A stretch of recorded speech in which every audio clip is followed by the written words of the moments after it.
All right, good morning and welcome back to Form Check Friday. I am not your host, Dylan. I'm here with your host, Bryce Krawchuk. That's me. Introduce the... that's what we got. Let's go. All right. Welcome to Form Check Friday, everybody. This is the show where we take your videos that you have sent in via the little form in the description box below, or if you want to submit through our website, you can go to calgarybarbell.com.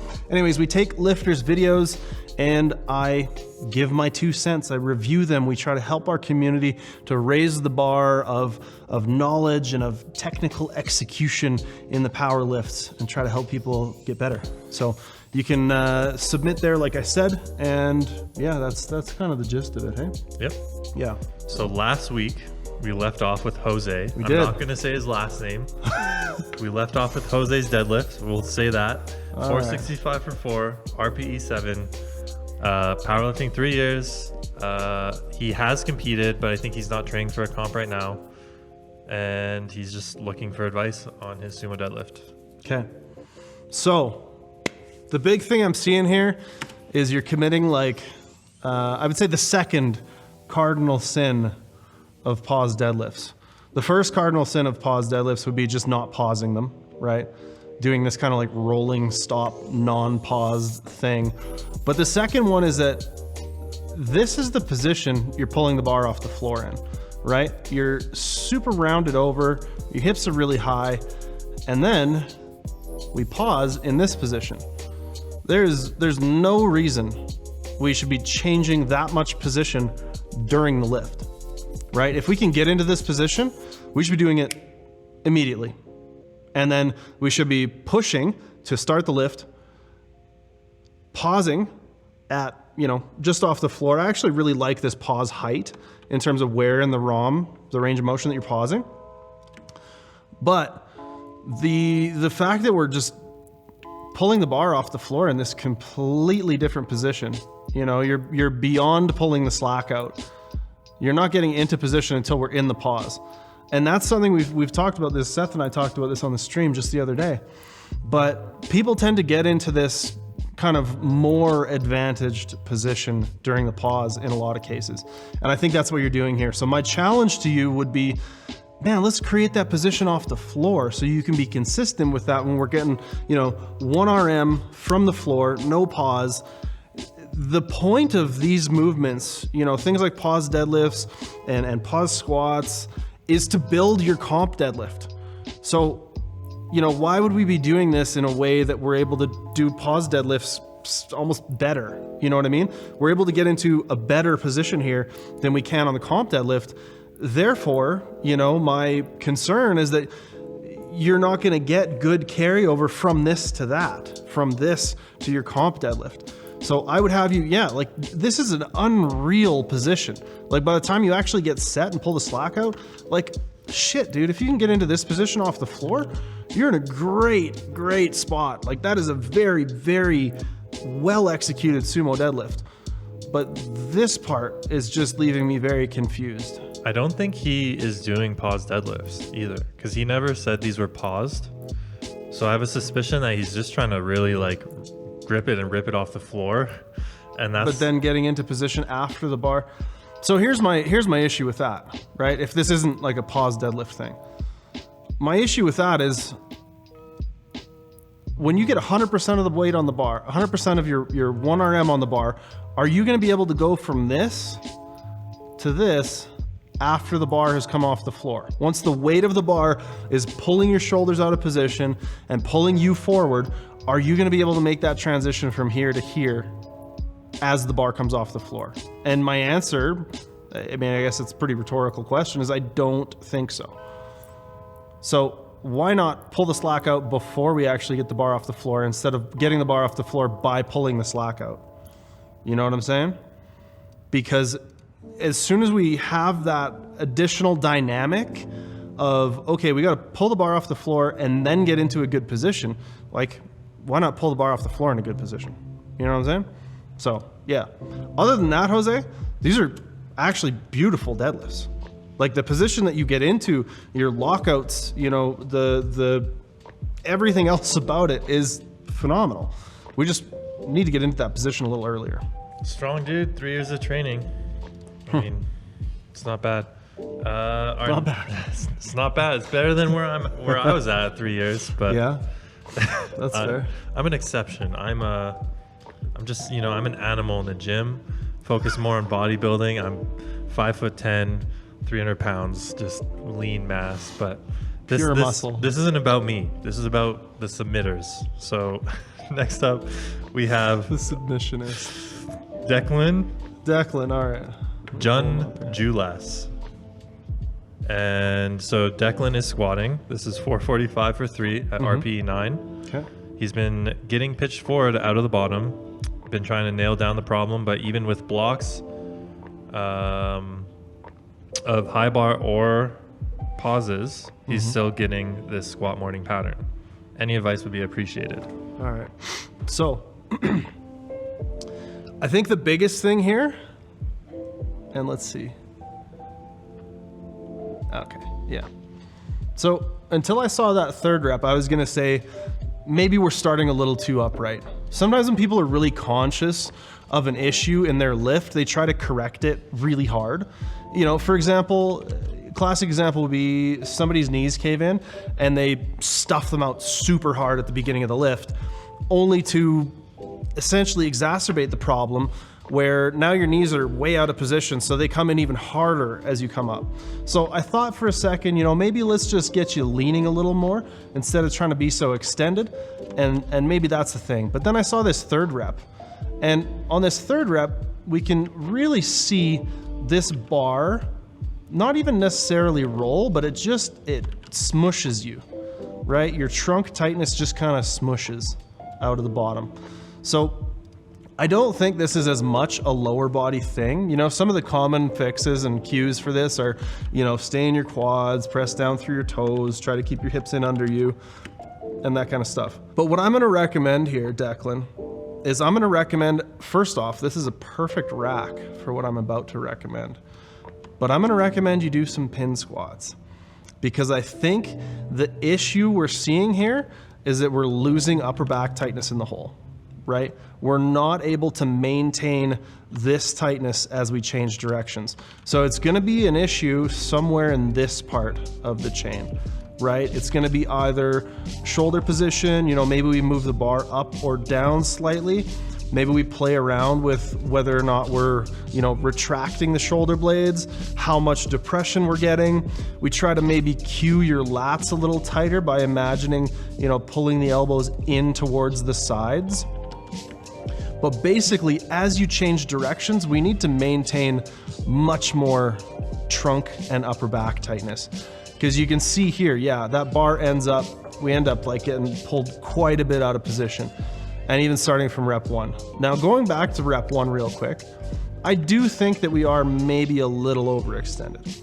And like I was saying with the knee thing, people push their knees out really hard, and normally they come in a little bit. You push your knees out super hard, they got way more to come in to get to that comfortable position where your hip wants to work. In this case, I think you're maybe, acutely aware of the fact that we lose that upper back, so you're trying to correct it initially by being a little overextended.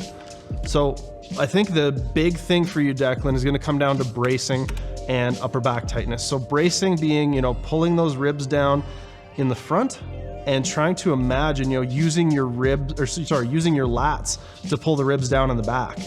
And then, obviously filling up the trunk, trying to take as much air in as you can, squeeze out through your abs, obliques, low back, and really try to maintain that tightness as you change directions. Because that's where it's falling apart. And that's why I recommend pin squats. Now, what we'd want to do is set the pins so that essentially the bar is going to unload when we're right here. Now, also from this angle, it looks a little sus on depth. Looks like we're maybe a little high, but this is also a terrible angle for depth. So, this one video doesn't necessarily mean you're squatting high, but it does look like we're a little borderline here. Ironically, when we do pin squats, this is about where we want to be if we're borderline, because I want us to have to go deep enough that we're going to get into where we start to lose position, but there's no need on a pin squat to go 1.5 inches below depth or all the way to the bottom of where your stretch reflex usually, takes care of that little bit of a dip. So I would say, set your pins at about this height. You want to come down and very briefly unload maybe 70 or 80% of the bar load. You want to really carefully and in a controlled manner unload the bar, guide it to the pins. Don't come down and just slam onto the pins. Guide it to the pins. Take a brief pause, maintain tightness, right? We don't want to be completely relaxing and then retightening under the bar, but you'll find on the way up off of pins, I'm going to guess that's going to be hell for you. That's going to feel like hot garbage the first few times you do it, because the pin squats are going to really, really kind of highlight this specific issue where we're getting a little smushed out of the bottom. So in order to work on those things, that's what I'd recommend. A couple cues in there. Make sure you keep working on your bracing, and best of luck to you. I hope that helps. As a depth expert, I'd say those are in. Wow, that is not the feedback I was expecting from Dylan. I think from this normally angle, calls pretty much everything high. I think from this angle, I'll call it in. All right, well, there you go, Declan. You convinced arguably the most scrupulous of us. Hey everybody, welcome back to Calgary Barbell. Today I'm really excited to give you the goods on a huge discount on the Calgary Barbell app, brother. Woo! Yeah. We're really excited with what we have to offer through the Calgary Barbell app, because instead of just getting a PDF email to boo, that's low effort. You actually get hands-on coaching. Oh yeah, that sounds good. Anyways, we don't just throw you on a cookie cutter program. Myself and the other Calgary Barbell coaches, we do a weekly check-in in the Discord that's tailored just to you. Oh yeah, man, that sounds so friggin' good.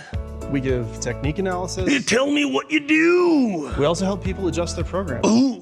Whether for injuries. Oh yeah. Or for equipment restrictions. I've got those. And we're gonna be offering a 30% recurring discount to anyone who signs up during our Black Friday sale using the code SUITGUY23. Huh. And, well, I'll leave it to him to tell you why you should sign up. And I'll tell you why you should jump on this CBB app sale, brother. And that's because I've seen it. And it's the cream of the crop. And the cream always rises to the top. I've seen these other apps, brother, and they ain't got nothing on it. They're not the cream, and the cream always rises to the top. Next up, we have Ben Radish. We got bench press, so 11 reps at 170 pounds. Oh, TOS. This is RPE 10, because he goes to failure. Okay. He is training for comp. Okay. Just started lifting seriously, was on and off for about 4 years. He's worried about his elbow positioning and flare in his bench. He finds he gets some pain in his right elbow after benching. Love your stuff and wanted to get your opinion. Okay. All right. So, one of the first things, ironically, that I noticed was this wrist position. Now, I think actually throughout the lift, your elbows and shoulders track and move great, exceptionally well. But when we unrack this bar, we're doing the classic like punch position with the wrists. We're trying to be super straightforward, like this, right? Now, what that does is if the bar is low enough in your hand to be where it should be for a bench press, it's gonna be trying to fall out of your hand. So you're gonna have to really use a lot of your wrist flexors, extensors, your elbow, all that kind of crap up in here to stabilize. Now, what I recommend most people do is if we're gonna put that bar nice and low, like we should, let that wrist cock back a little bit so that it's nice and stable, right? So that we can just kind of set it and forget it. Because if we're having to try to keep those wrists super straight and like press like it's a punch, it's not. Then we end up having to do a lot of like, you'll see people looking like they're, revving a motorcycle on the way up sometimes. But that's the first thing I noticed there. And I think as a result of that grip, we're having to do maybe some weird stuff with the elbow. It's a little bit harder to stabilize. The other thing I'm noticing here is that I really think we could be using a lot more lower body. I think you could be driving through your legs to keep that chest up harder and contributing more from your lower body to the rest of the press, for sure. Like I've mentioned to some other lifters, for example, last week, depending on what our goal is here, I always recommend for more novice lifters who are, trying to get into competing, work on your pauses. Even with AMRAPs, AMRAP pauses can be a great way to... Did he say this was an AMRAP specifically, or just you took the set to failure? Just to failure, okay. Yeah. But anyways, there is plenty of value in doing high rep paused work. Let's see here. You could probably set those safeties a little higher, but kudos to you for having them. Anybody out there watching, if you're benching alone and you don't have a spotter or handoff, set these friggin' pins. And here's another little tip for you. If you're benching alone and maybe you don't have pins, leave your clips off, because at the very worst, you can bring that bar down onto your chest and dump the weight by rotating side to side. It's not great for really anything, any of the equipment, anyone nearby, noise, your floors, your walls, whatever, but at least you're not gonna cause yourself serious harm onto the bench. So that's my PSA for people staying safe while benching out there. Please be safe. Now, beyond the wrist and the leg drive here, I think honestly your bench looks golden, looks great. Again, I'm gonna get memed for this, but maybe play around with a bit of a wider grip. But overall, your touch point for your grip width and the sort of angle of your upper arm and your lower arm looks great. It looks like you're doing a wonderful job with relatively maintaining back tightness relatively well. And overall, really, really solid pressing. So not a whole lot to work on there, but I do think if we can play around with that grip, it's gonna help a lot. Now, sorry, one more quick thing. These wrist wraps. Yep. So your wrist wraps are super low. Yep, I was gonna say. You're wrapping your wrists here, and that's not gonna do anything for you. You wanna wrap your wrists here, right? So we have a little bit of maybe the butt of the palm covered. We wanna cover that joint so that once the wrist wraps are on there, they provide that support. They bunch up behind your wrist, allowing you to cock it back slightly and use all of this wrap back here as cushion. When the wrist wraps are wrapped high like my watch is, they're not really providing you any support. So last thing there. But yeah, hope that helps. This next one is a bit of a doozy just because he wrote a lot. All right. But I'd rather that than the... I was going to say, yeah, it's really nice when people give a lot of context. They're trying to fix something. They've tried things. They want to fill us in. It helps a lot. So this is Marcus Hovins. He's deadlifting, obviously. 225 kilos for 3 reps, RPE 9, not training for a comp. So I'm going to read some of the stuff he has because it's a little bit long. But my background, 30 years old, training for approximately 10 years on and off, not planning on competing due to work commitments. This is a top set of deadlifts, 3 reps, 225 kilos, 9 RPE. He's using a standard stiff powerlifting bar and double overhand hook grip. He's relatively new to sumo, switched from conventional in May 2023, and it feels more natural / efficient for him. Also better on the lower back. The main issue he's finding, getting into a good start position and setting hook grip. Most advice I have seen regarding sumo start position emphasizes a more upright torso position. I've always felt my torso position start feels too bent over with hips too high. I've tried setting lower down, but then I feel I have lost all tension in posterior chain, and my hips always shoot back up when I start the pull anyway, as I simply can't break the floor when sitting lower down. So essentially he wants advice. All right. So, sorry, what's this guy's name again? This is Marcus. All right, Marcus. First off, your start position is beautiful. It's wonderful.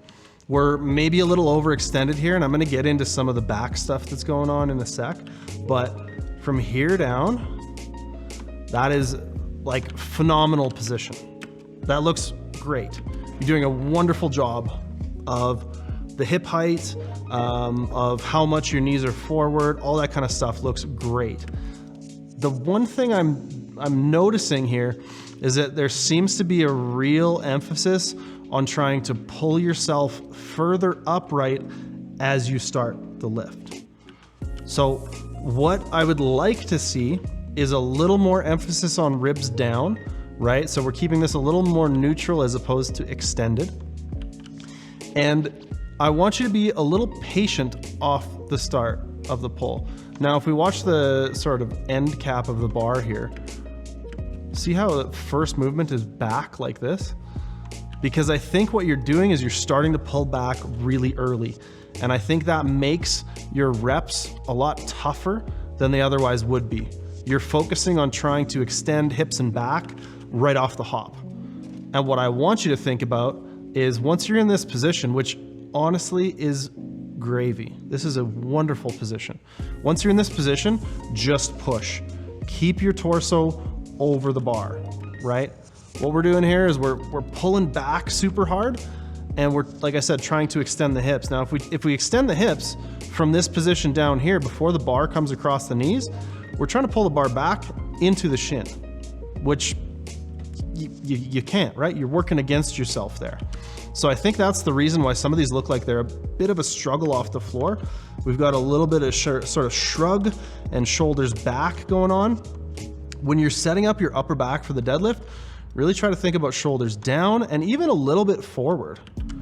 A cue that I really came around on in the deadlift was thinking about putting your shoulder blade in your front pocket. Now, your front pocket not necessarily like on the front of you, but pulling your shoulder down and maybe allowing it slightly forward. And I think in a lot of cases that allows us to get that little, just the tiniest bit of protraction, which is that movement of the shoulder blades towards the outsides and front of your body, but really emphasizing the depression. So shoulder blades down, right? The anti-shrug. Those couple of things I think will really help a lot. But I think, again, you know, that your biggest priority here should be trying to stay over the bar. And I think your reps 2 and 3 are actually quite a bit smoother as a result of that, right? Reps 2 and 3, we stay over the bar a little bit better. Rep 1, we're really working to get back right off the floor. And it's this constant fight of like your knees going forward and your hips trying to pull yourself back, which pulls the bar out away from you a little bit. So just that little bit of patience, really try to make it a push off the floor. Don't worry about reaching your chest up as you go. Just be patient with that torso angle. Keep your torso angle super consistent. Push, push, push like a leg press. And then as soon as it comes to here, then we start working on the glutes and the lats to get that lockout. Now, I didn't hear anything specific about the hook grip, but you mentioned that you're trying to get it to work for you. And you know, I would say that if you're able to do, you know, 3 at a 8.5 or 9 like this without your grip failing you, you're doing it just right. You're doing it just fine. I would hazard a guess that, you know, it probably feels like crap, but you know, on one hand, that's hook grip for you, baby. That's Hollywood, baby. But the thing about hook grip is, I don't know who perpetrated these lies, but it never feels better. It always feels bad and hurts. And I think the only way to make it not hurt is to lift heavy enough that you can't think about it, and then it just hurts afterwards. So yeah, in terms of very quickly addressing the hook grip there, that would be what I would say. But overall, I think really, really good deadlifts. Focus less on trying to pull back early in the lift and more on just trying to keep that torso tight and locked in and push that floor away. Marcus, you gotta do what I do, and you gonna tell him to quit again? You just throw on the straps, man. Just like ditch the hook grip, use some straps. Easy. You don't have to think about grip. Nothing. So as much as I like to give Dylan shit for pretty much everything, not necessarily bad advice, right? You look at even in my own training and the majority of my, you know, even my comp warm-ups, like I'm in the back room warming up with straps. I hook grip 3 reps that day, you know? As long as your hook grip can hold for your top weights and singles, I would say hook grip is one of those instances where it doesn't necessarily benefit from training it more. There's definitely diminishing returns when it comes to hook grip. Doing a lot of reps with hook grip can be taxing and, you know, tear your skin up, which then makes things worse, not better. So I think in a lot of cases, you know, using straps maybe in just for a couple reps a set can be a really good and useful and valid training tool when it comes to hook grip. So I'm gonna say listen to Dylan every so often.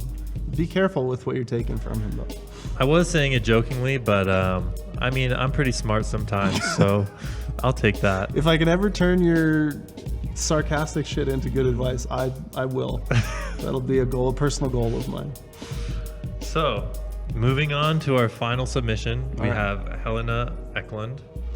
This is a bench press, 40 kilos, 7 reps, 80% RPE 7 to 8. She is training for a comp. This is an M2 lifter, been into powerlifting for 1.5 years. Their first comp, September 2022, and benched 50 kilos. Her upper body is not as strong as her lower. I think that's most people. Has been struggling with some shoulder impingement as well. Feels it's hard to go RPE 9 to 10 on bench. What should Helena focus on? All right.